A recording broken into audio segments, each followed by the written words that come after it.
Mesdames et messieurs, chers téléspectateurs d'Alafia TV, bienvenue sur votre émission Alafia Hebdo. Une émission spéciale que nous enregistrons à Tombouctou et qui a pour invité M. Major Fall, qui est le chef de bureau terrain du programme alimentaire mondial PAM pour les régions de Tombouctou et Taoudani. M. Fall, bonjour et bienvenue sur notre plateau. Bonjour, merci beaucoup. Je remercie la télévision Alafia pour l'honneur que vous nous faites aujourd'hui de nous recevoir, afin que nous puissions parler de nos interventions et de ce que nous faisons au niveau des deux régions de Taoudani et de Tombouctou. Exactement. Donc pour commencer déjà notre entretien, j'aimerais vous poser cette question. Comment se présente de façon générale la situation humanitaire dans les régions de Tombouctou et Taoudani? Merci beaucoup, Oumar. Il faut dire que la situation est très complexe. C'est une situation qui prend des caractères multiples parce qu'on a des facteurs qui jouent beaucoup sur la situation humanitaire au niveau de ces deux régions. Le premier facteur, c'est le facteur de la sécurité, parce que vous avez vu qu'il y a, avec l'insécurité dans certaines zones, beaucoup de populations se sont déplacées, ce qu'on appelle les personnes déplacées internes, qui vont dans d'autres zones pour trouver la paix et la quiétude. Mais quand ces populations bougent, elles bougent également sans les moyens d'existence. Souvent, c'était des populations résidentes qui avaient leur activité sur place, qui avaient leurs moyens d'existence, mais du fait qu'il y a de l'insécurité, ils partent d'une manière brutale en laissant tout derrière. Alors, ces populations viennent dans des zones où ils ont besoin d'être assistés. Et le PAM fait partie des acteurs humanitaires, les premiers, parce que souvent les évaluations, quand ils arrivent, quand ces populations-là arrivent dans une zone, les évaluations montrent souvent que le premier besoin de ces personnes, c'est un besoin alimentaire. Et c'est tout à fait normal. Exactement. Donc le PAM est souvent interpellé dans le cadre de ces évaluations-là et nous appuyons ces personnes-là. Donc cette année, à peu près, il y a plus de 120 000 personnes déplacées internes qui ont été appuyées au niveau des deux régions. Dans le cadre du RRM d'abord, ils sont appuyés dans le cadre du RRM, après le PAM prend le relais. Mais généralement, il n'y a pas assez de fonds même au niveau des autres acteurs RRM. Et le PAM est obligé de prendre tous les 6 mois d'assistance, tenant compte des ressources que nous disposons pour pouvoir faire face à cette situation-là. En plus de ces populations de l'insécurité, nous avons vu le changement climatique aussi. Donc nous sommes dans un pays sahélien qui n'est pas épargné par les effets du changement climatique. Et le PAM n'est pas en reste aussi, parce que nous avons des réponses à l'adaptation au changement climatique que nous essayons d'apporter aux communautés. Vous allez le voir après avec ces périmètres maraîchers, tout ce que nous faisons dans la résilience.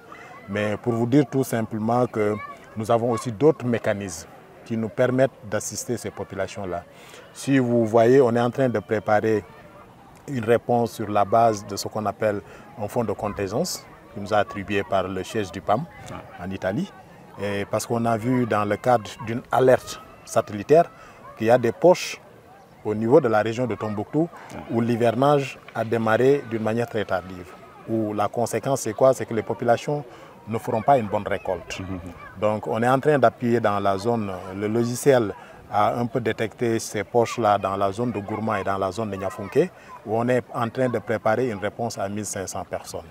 1500 ménages, du moins, 1500 ménages seront appuyés par le PAM pour leur permettre plus ou moins d'adoucir cette situation qui pourrait les rattraper par rapport à l'arrivée tardive de l'hivernage. Il faut dire aussi que cette année, dans le cadre du changement climatique, on a vécu la crue exceptionnelle du fleuve Niger. Une crue exceptionnelle, je pense que récemment les autorités étaient là. Globalement, dans la région de Tombouctou, on a 60 000 ménages qui sont impactés parce que vous avez vu que le fleuve Niger serpente une bonne partie de la région, aussi bien Tombouctou que Taoudani. Partout où le fleuve est passé, les affluents du fleuve sont chargés d'eau. Et vous pouvez le voir ici aussi, on dit que ça fait plus de... On est sur le terrain déjà. Ça fait depuis 1980 ou bien avant même qu'on n'a jamais vu l'eau arriver à ce niveau-là. Et pour vous dire que l'année prochaine, on vient de sortir de l'analyse du cadre harmonisé du mois de novembre. On va reprendre les analyses au mois de mars. Mais déjà la situation qu'on a actuellement sans arriver à l'analyse de marche, montre que les besoins humanitaires de la région seront encore beaucoup plus énormes que 2024. Exactement. Donc 2025 s'annonce comme une année extrêmement difficile où les besoins humanitaires de la région seront très compliqués. En plus de l'assistance des PDI, nous avons appuyé les communautés locales. Parce que l'année dernière, il y avait la petite soudure et la grande soudure. Le PAM s'est positionné pour appuyer presque plus de 200 000 ménages qui vivent dans leur zone mais qui n'ont pas pu, durant toute l'année, assurer une bonne alimentation à leur famille. Et le PAM a beaucoup appuyé dans ce cadre-là. Donc il y a aussi les populations réfugiées qui viennent au Mali. Parce qu'on a les réfugiés de Gossi, où 7000 ménages réfugiés ont été appuyés par le PAM. Et on continue encore de les appuyer parce que c'est des flux qui arrivent encore venant du Burkina. Donc voilà la situation globalement. Maintenant, la perspective, c'est quoi? C'est que cette situation de la crue exceptionnelle a fait de telle sorte que les récoltes sont hypothéquées. J'ai vu quelqu'un qui a passé la nuit à récolter parce que tout simplement l'eau est arrivée à son champ, alors que le cycle n'est pas encore bouclé pour la récolte du riz. Ça veut dire quoi? Il y a énormément de pertes de récoltes, de surface pour la production de riz et d'autres spéculations. Ce qui veut dire que cette année 2025, les gens n'auront pas assez pour manger. Donc il faut qu'on se prépare. Donc aujourd'hui, les besoins du PAM, par exemple, dans le cadre de l'intervention pour tout le Mali, étaient à plus de 60 millions de dollars. Mais c'est sûr qu'on va aller au-delà de ça. Et c'est un appel que nous lançons aux bailleurs pour qu'ils viennent en aide au PAM, mais aussi au Mali, par rapport à cette situation qui va se dresser dans 3-4 mois. Et l'autre conséquence, c'est que la pré-soudure sera beaucoup plus précoce. On l'attendait, on se préparait à partir d'avril-mai. Mais je me dis que cette année, certainement, les analyses vont revenir là-dessus pour être beaucoup plus scientifiques. À partir du mois de février, on risque de commencer à vivre. Maintenant, ce qu'on doit faire en termes de perspective, c'est de profiter de cette inondation-là en essayant de récupérer le volet positif, en faisant les cultures de décrue. Ça, il faut qu'on se prépare, que ce soit la PAM, la FAO, pour aider les communautés à faire des cultures de décrue qui peuvent permettre d'avoir des moyens de subsistance pendant quelques mois au niveau de l'année en attendant que les grandes réponses puissent arriver. Et vous avez vu ici l'usine de Mizola, qui a été entièrement financée par le PAM, qui est une unité très moderne, financée à plus de 400 millions, qui permettent à des femmes d'acheter de la matière première, de faire de la production en termes de bouillie et qui sont revendus sur le marché et dans certaines institutions pour pouvoir assister les enfants à améliorer le statut nutritionnel. C'est dommage qu'aujourd'hui l'eau même menace cette unité. Pour vous dire tout simplement que la situation est très critique, la situation humanitaire de Tombouctou et de Taoudémite est une situation très préoccupante d'abord, et puis la crue est venue accentuer davantage cette situation-là. Très bien. Donc vous avez fait vraiment un ramassé de votre action ici à Tombouctou et à Taoudémite, et vous avez effectivement parlé de la crue exceptionnelle de l'eau du fleuve cette année, et qui a provoqué beaucoup d'inondations. Là où nous sommes, nous avons des maisons qui sont tombées et qui occasionnent de certaines personnes sans abri et autres. Maintenant, qu'est-ce que les PAM prévoient de faire à court moyen terme pour assister ces personnes qui sont en détresse? Ok, le PAM d'abord s'est positionné, avant même cette crue exceptionnelle, même durant l'hivernage, le PAM a été le premier acteur à intervenir par l'appui au niveau de certaines zones qui étaient dans l'inondation pluviale, dans les zones de Soumpi et de Léré. Ensuite, cette crue exceptionnelle, on a été également l'un des premiers acteurs à se positionner au niveau du village de Uloa, où 200 ménages étaient impactés. On a fini de donner l'assistance. Dans la zone de Taoudémite également, au niveau de Al-Het, on a pu assister un village qui était complètement enseveli par l'eau ainsi que leur périmètre. On a pu assister 102 ménages ont été assistés et ils ont déjà reçu l'assistance. Donc ça, ce sont les premières assistances du PAM déjà qu'on a fini de donner. On va continuer encore à donner si on a des ressources additionnelles parce que le besoin est là. Donc on est en train de faire des plaidoyers avec nos collègues de Bamako pour avoir assez de ressources. Maintenant, les besoins dans le cadre de cette inondation ne sont pas souvent alimentaires, il y a d'autres besoins. Donc on a les autres acteurs humanitaires qui vont certainement intervenir afin que ces familles soient soulagées. Très bien. Chers téléspectateurs d'Alafia TV, vous êtes sur votre émission Alafia Hebdo. Nous allons continuer notre émission sur le terrain avec M. Fall qui va nous parler de l'action que les PAM mènent dans les régions de Tombouctou et Taoudémite. Suivez-nous.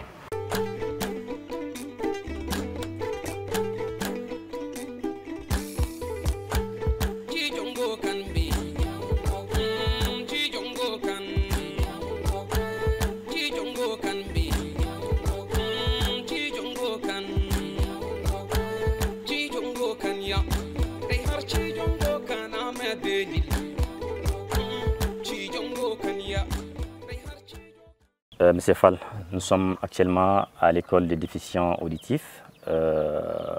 Nous voyons tout ce que vous avez fait dans le domaine éducatif pour les écoles. Je vais profiter de cela pour vous poser la question, qu'est-ce que les PAM fait concrètement pour les écoles à Tombouctou?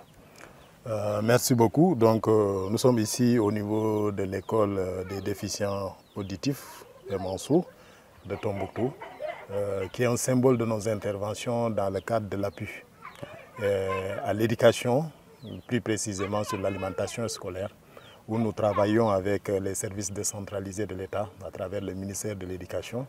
Donc nous avons l'académie et nous avons les CAP aussi, comme le CAP de Tombouctou, mais nous intervenons dans l'ensemble des CAP. Au total, pour cette année 2024-2005, on avait un portefeuille de plus de 200 écoles qui sont appuyées par le PAM.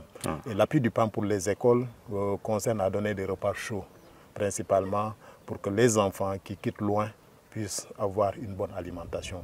Et là, on met beaucoup l'accent sur le statut nutritionnel de ces enfants. Comme vous le savez bien, quand on a une bonne alimentation, on a une bonne nutrition, on a plus la possibilité de développer l'intellect au niveau de l'élève. C'est pourquoi nous faisons ça, pour que demain, le Mali puisse disposer de personnes ayant la capacité de pouvoir agir et de diriger le pays. Donc nous agissons très tôt chez les enfants. Ici, nous sommes dans cette école où on a pensé qu'il serait intéressant, compte tenu de l'handicap des élèves qui sont dans cette école, de leur venir en appui. Ce qu'on a fait ici, c'est quoi? C'est un magasin qu'on a construit pour pouvoir disposer les vivres que le PAM donne pour la cuisine. Nous avons également une cuisine à côté, mais nous avons aussi un système de cuisson avec les foyers améliorés. Comme vous le voyez autour de nous, il n'y a pas beaucoup de bois. Donc l'objectif, c'est de pouvoir économiser pour que les gens ne coupent pas, ne fassent pas des coupes avisives par rapport aux ressources naturelles qui existent, parce que nous avons aussi un volet et une responsabilité au niveau du PAM par rapport à ça. Alors, l'intervention au sein de cette école entre dans le cadre de ce que nous appelons le paquet intégré. Le paquet intégré, c'est un ensemble de paquets dans lesquels le PAM intervient avec plusieurs activités. Donc il y a les cantines, il y a l'aspect nutrition, il y a le développement, la résilience et autres, ce qui permet d'impacter largement sur nos cibles au niveau des élèves ici. Donc il y a des villageois, des périmètres autour de l'école qui produisent et qui donnent leur production en partenariat sous forme de coopérative à l'école, qui l'achètent avec les comités de gestion de l'école pour pouvoir enrichir l'alimentation que nous apportons aux élèves ici. Donc globalement, cette année, on a beaucoup appuyé les écoles. On continue encore à les appuyer. Le paquet BMZ, le paquet intégré qui permet d'intervenir dans cette école est financé par le BMZ. Ça aussi, il est bon de le souligner. Et c'est l'occasion de remercier ces bailleurs et de leur demander que les besoins sont encore énormes. On a toujours besoin de leur appui. Très bien.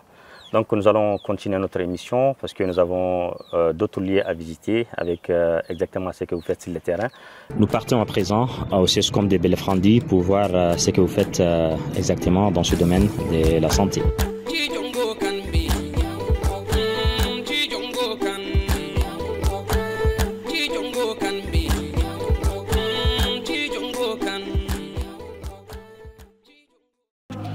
Nous parlions tout à l'heure de nutrition pour les cantines scolaires à l'école Mansour.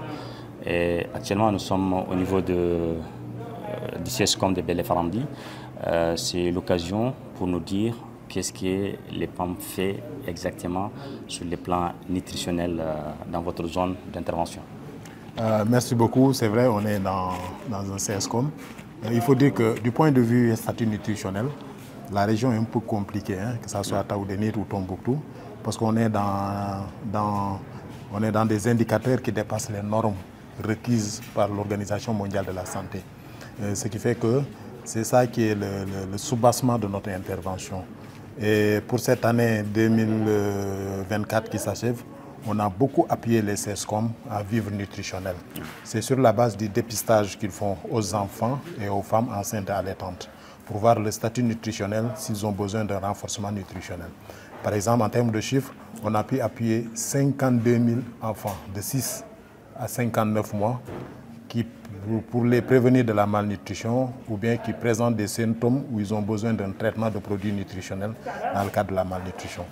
Et également pour les femmes enceintes et allaitantes, on a pu appuyer plus de 30 000 femmes au niveau des deux régions. Je pense que ça c'est important. Et vous avez entendu tout à l'heure que le besoin nutritionnel se fait. Donc on achemine des vivres nutritionnels au niveau des CESCOM pour leur permettre chaque fois qu'ils dépistent des cas, qu'on puisse prendre en charge. Donc c'est ce que le PAM fait au niveau de la nutrition ici. Il ne faut pas oublier aussi qu'au niveau de l'URENI, c'est l'unité de renforcement nutritionnel au niveau des CESCOM. C'est là où on a des cas plus ou moins sévères. Nous assistons les accompagnants. Parce que quand l'enfant arrive avec sa maman. Donc nous pensons que souvent c'est des gens qui viennent des zones très reculées, qui n'ont pas souvent de moyens, donc c'est des familles vulnérables.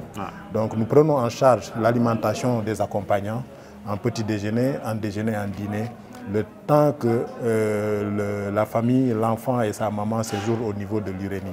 Parce que souvent on leur décharge un peu de ces dépenses qui pouvaient être vraiment compliquées pour ces ménages vulnérables qui viennent de très loin et qui viennent interner leurs enfants ici. Ils n'ont pas souvent des parents au niveau de la zone. Donc globalement, ce sont les appuis qu'on a eu à donner. Et dans le cadre de cet accompagnement-là d'appui au niveau des URENI, on a pu assister 3500 accompagnants avec leurs enfants qui ont pu suivre des traitements. Très bien. En termes d'impact, est-ce que vous avez un bon retour des communautés? Oui, on a un très bon retour des communautés parce que tout à l'heure, vous avez vu le chef qui dit qu'ils n'ont plus d'intrants nutritionnels. Et on est en train de préparer les plans de livraison, donc ils vont en recevoir très bientôt. Et au niveau des familles aussi, je pense que c'est des vivres nutritionnels qu'ils utilisent, souvent même au-delà du malade, certaines parties de la famille, mais on fait beaucoup de sensibilisation avec nos partenaires de la santé pour que vraiment ces éléments nutritionnels puissent vraiment être pour l'enfant qui a été dépisté pour pouvoir améliorer son statut nutritionnel. Et nous avons mis en place des livrets qui permettent de voir un peu comment le statut de l'enfant va varier du premier jour qu'il a pris sa ration jusqu'à sa deuxième, troisième ration. Et ça nous permet d'avoir des indicateurs clairs d'évolution et comment nous pouvons impacter et améliorer le statut nutritionnel au niveau des deux régions. Je crois que le message est bien passé et nous allons continuer encore sur d'autres sites, voir concrètement ce que PAM fait sur d'autres domaines. Donc on y va.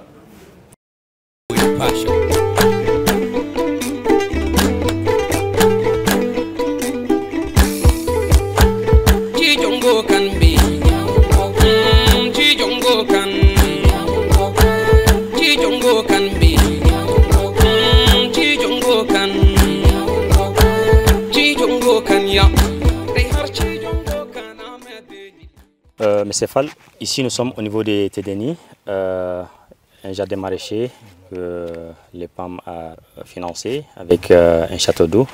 Est-ce que vous pouvez nous dire qu'est-ce que vous faites dans ce domaine-là?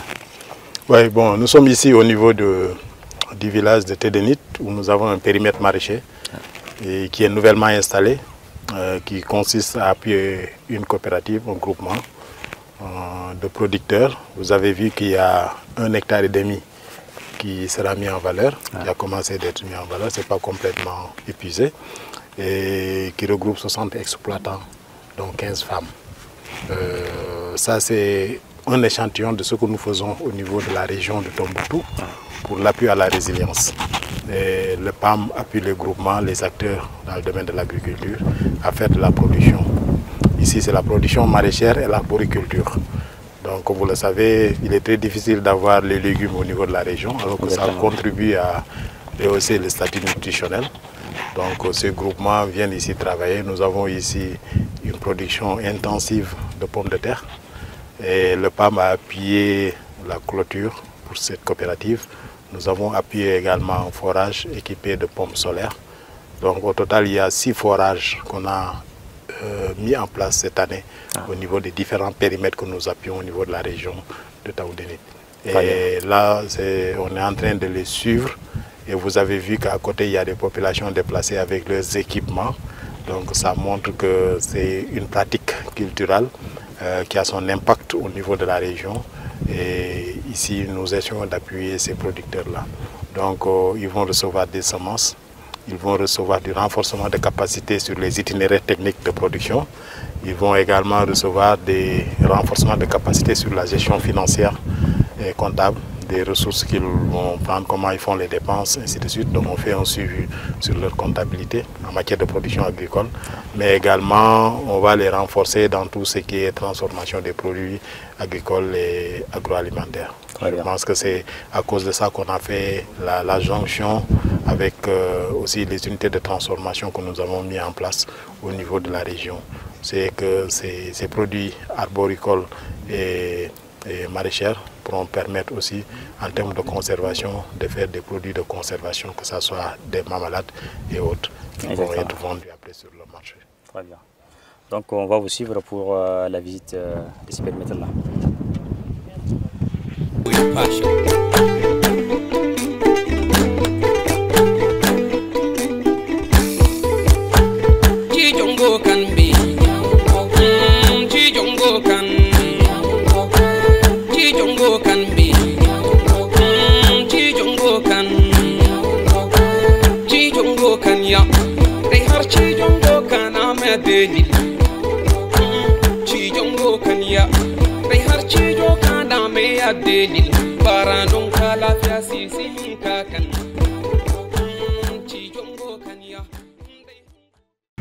Donc, M. Fall, on a un peu visité ces périmètres maraîchers.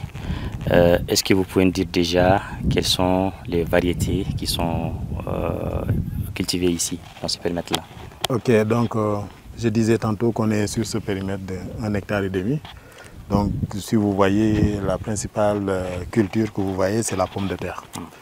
Donc cette pomme de terre, c'est la principale spéculation de production de cette coopérative que nous appuyons. Mais la finalité pour le PAM, c'est d'augmenter les revenus à ces producteurs, mais également qu'ils puissent fournir de la pomme de terre à nos écoles pour les repas des enfants. Exactement. Parce que ça va augmenter la valeur nutritive des aliments, des repas chauds que nous donnons au niveau des écoles. Mais il y a aussi d'autres spéculations qui sont en phase d'installation en pépinière, que ce soit des carottes, il y a également la betterave. Il y a aussi une partie qui a été consacrée aux agrumes, donc avec des citronniers et autres. Mais également, on a demandé à ce qu'ils fassent une haie vive avec le moringa, qui va être très utile comme sorte de brise-vent d'abord, en termes de protection. Mais également, les produits vont être utilisés dans le cadre de la transformation. Parce que comme vous le savez, c'est une plante qui a une autre valeur nutritive aussi, qui pourra être utilisée. Donc voilà les spéculations qui sont en cours au niveau de ce périmètre. Et vous voyez un peu les pépinières et l'empotage qui se fait. Donc j'ai parlé des paquets de renforcement de capacité que le PAM préfinance à travers le partenaire d'appui, qui permet aujourd'hui de faire ces cultures. Je pense que c'est le moment de saluer l'engagement de la communauté. Donc on a une communauté très engagée autour de ce périmètre. Et la preuve de cet engagement, c'est d'abord le système d'irrigation secondaire que vous voyez ici, qui a été entièrement financé par les membres de cette coopérative. Donc ça c'est à saluer, ça veut dire qu'ils mettent la main à la poche également. Exactement. Pour pouvoir faire réussir cette parcelle de production. Très bien. Donc on espère vous inviter sous peu lors de la récolte, pour que vous puissiez voir vous-même les évidences par rapport à ce qu'on dit. Très bien. Et cette coopérative va pouvoir inonder le marché. Mais ils vont arriver aussi, on a fait les calculs du cycle culturel par rapport à la variation du prix de cette spéculation sur le marché. C'était des conseils que le partenaire donne à la coopérative. Et quand ils vont arriver sur le marché, on aura un prix rémunérateur qui sera très acceptable pour ces producteurs-là, afin de pouvoir faire un retour à l'investissement par rapport à tout l'effort qui a été déployé pour la production. Exactement. Donc, avant de boucler notre émission, j'aimerais savoir quels sont les défis majeurs auxquels les PAM est confronté actuellement. Oui, les défis majeurs sont de 3 ordres. Le premier, c'est un défi sécuritaire. Comme je l'ai dit tantôt, nous intervenons dans une région au Nord Mali, à l'ouest du Nord Mali, qui est très affectée par la crise sécuritaire. Donc nous faisons beaucoup d'analyses. Des fois, nous avons des problématiques d'accès pour atteindre les bénéficiaires parce que c'est difficile. Si ce n'est pas des barrières physiques, c'est des barrières liées à certaines opérations militaires où nous n'avons pas le droit d'accéder. Au-delà de ça également, il y a tout un tas de menaces sur le personnel qui fait le suivi. Mais le PAM aussi est réputé à aller là où personne ne va. C'est notre réputation, c'est notre signature. Parce que chaque fois que les gens ont besoin d'appui, si on a les ressources, on doit y aller. C'est ça notre mandat. Et pour le cas spécifique de Tombouctou, au-delà du PAM aussi, nous avons un autre partenaire de suivi qui a la possibilité, avec le profil bas, d'aller vers ces zones-là, d'apporter l'assistance et de pouvoir répondre à tous les mécanismes de suivi et d'assistance que le PAM préconise dans les zones où il y a la paix. Donc le premier défi est d'abord sécuritaire. Le deuxième défi, c'est un défi financier. Donc je l'ai dit tantôt, les besoins sont énormes au niveau de la région en termes d'appui humanitaire. Et le PAM, à travers son mandat, est souvent sollicité dès les premières crises. Vous avez vu autour de ce périmètre, vous avez des populations qui se sont déplacées depuis hier, qui ont resté leur périmètre. Vous les avez vus avec des panneaux solaires, c'est-à-dire qu'ils avaient une pratique agricole qui leur permettait de survivre. Mais actuellement, apparemment, ces populations ont tout perdu. Et vous les voyez, ils sont en train d'installer des abris de fortune. Certainement, c'est une réponse qui va attendre le PAM aussi quand ils vont sortir de ces zones-là. Ça, c'est le deuxième défi qui est là. Les besoins tous les jours s'accroissent, alors que les ressources humanitaires deviennent de plus en plus réduites. Le troisième défi auquel nous faisons face, c'est qu'aujourd'hui, il va falloir amener les meilleures réponses au changement climatique. Parce que la région est très affectée. On ne peut pas souvent continuer à donner une assistance d'urgence.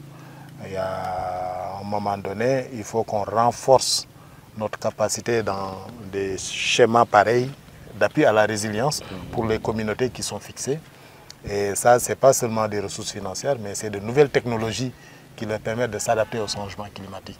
Et le PAM est en train de travailler sur ça avec des instituts de recherche pour pouvoir amener les meilleures technologies qui permettent à ces populations-là résidentes de rester sur place. Mais également d'apporter également toutes les autres sortes de mécanismes de réponse, notamment avec l'assurance agricole et autres, pour leur permettre de rester sur place, d'avoir de la production. Donc voilà les trois défis auxquels nous pensons que ce sont des défis énormes, majeurs, sur lesquels nous allons essayer de travailler, surtout pour l'année 2025 qui s'annonce. Bien.